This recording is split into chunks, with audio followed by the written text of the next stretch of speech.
ہے، کسی کی پراپرٹی ہے، کسی کے پاس کھیت ہے، کسی کے پاس بنگلے ہیں، کسی کے پاس گھوڑے ہیں، کسی کے پاس کچھ ہے، مال ہے، دولت ہے، ہم غریبوں کے پاس غریب نواز ہے۔ الحمدللہ حضور غریب نواز کے سائے میں ہم ہندوستان میں رہتے ہیں، اس لیے اب ہمیں کسی اور سے ڈرنے کی ضرورت نہیں، ہندوستان کے وفادار رہیں گے کیونکہ یہ دیش حضور خواجہ غریب نواز کا ہے۔ اس لیے آؤ ہم سب مل کر کے ایک مرتبہ نعرہ لگاتے ہیں، خواجہ کا ہندوستان، خواجہ کا ہندوستان، خواجہ کا ہندوستان۔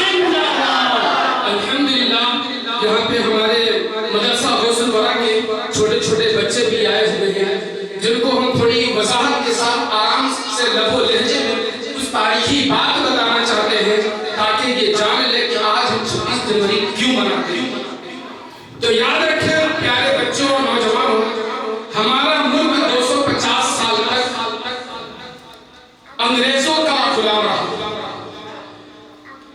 آخر میں ہمارے علماء کی قربانیوں اور محنتوں کے نتیجے میں 15 اگست 1947 عیسوی میں ہمارا ملک آزاد ہو گیا۔ پیارے بچوں، آزاد ملک میں امن و امان کو برقرار رکھنے کے لیے ایک قانون کی ضرورت پڑتی ہے۔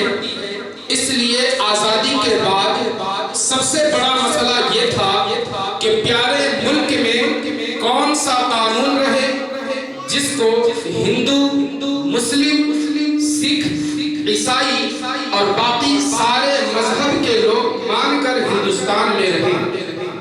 تو پیارے بچوں اور بزرگوں، آزادی کے بعد ہندوستان میں ہمارے پیارے ہندو بھائیوں کی تعداد مسلمانوں کے مقابلے میں زیادہ تھی اور مسلمان پاکستان بھی لے چکے تھے۔ اس لیے ہمارے ہندو بھائیوں کے لیے اس ملک کو ہندو راشٹر بنانا آسان تھا، لیکن ہمارے علماء اور دوسرے مذہب کے بہت سے بڑے لوگوں نے اس ملک اور اس کے قانون کو جمہوری بنایا۔ پیارے بچوں، قانون بنانے کے لیے ایک کمیٹی بنائی گئی جس کا صدر ڈاکٹر بھیم راؤ امبیڈکر کو بنایا گیا۔ ہمارا آئین اور قانون بنانے میں 2 سال 11 مہینے اور 18 دن لگے اور 26 جنوری 1950 عیسوی کو یہ قانون ہمارے ملک میں لاگو کر دیا گیا۔ اس لیے ہر سال 26 جنوری کو ہم ہندوستانی لوگ یوم جمہوریہ کے نام سے مناتے ہیں، جسے انگریزی میں ریپبلک ڈے کہا جاتا ہے۔ پیارے بچوں اور بزرگوں، جس طرح مسلمانوں نے ہندوستان کو آزاد کرانے کے لیے اپنی جانوں کی قربانیاں پیش کی، اسی طرح قانون بنانے میں ہمارے علماء اور دانشمند حضرات نے بڑھ چڑھ کر حصہ لیا۔ آئین بنانے کے لیے جو کمیٹی بنائی گئی تھی ان میں بہت سے مسلمان شامل تھے، جیسے مولانا ابوالکلام آزاد، مولانا حسرت موہانی، مولانا حفظ الرحمان سوہاروی وغیرہ۔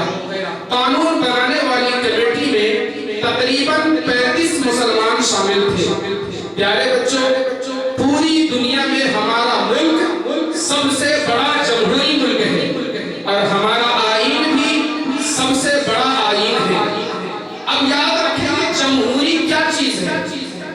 تو جمہوری ملک کا مطلب یہ ہوتا ہے کہ ملک میں حکومت عوام کی ہوتی ہے اور حکومت کرنے والے عوام کی مرضی کے مطابق حکومت کرتے ہیں۔